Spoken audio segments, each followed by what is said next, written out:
राज्याची आर्थिक परिस्थिती सुधारल्यावर 2100 रुपये देऊ असं एक मोठं वक्तव्य उपमुख्यमंत्री एकनाथ शिंदे यांनी केलेलं आहे।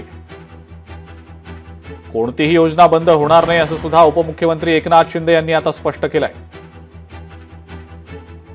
लाडकी बहीण योजना बाबतीमध्ये अजितदादांनी काल सभागृहामध्ये सांगितलेलं आहे, कुठल्याही योजना बंद केलेल्या नाहीत। लाडकी बहीण योजना आता 1500 रुपये सुरू आहेत आणि अजितदादांनी सांगितलं राज्याची आर्थिक परिस्थिती सुधारल्यानंतर आम्ही 2100 रुपये देऊ। वस्तुस्थिती आहे, महाराष्ट्र हे देशात पहिल्या नंबरचं राज्य आहे। आम्ही जे बोललेलो आहे, जे ज्या घोषणा केलेल्या आहेत, या आम्ही टप्प्याटप्प्याने पूर्ण करणार आणि राज्याची अर्थव्यवस्था देखील लवकरच सुधरेल आणि चांगली परिस्थिती निर्माण होईल, मजबूत, आणि लाडक्या बहिणींना देखील जे आम्ही बोललो 2100 रुपये ते देखील मिळतील।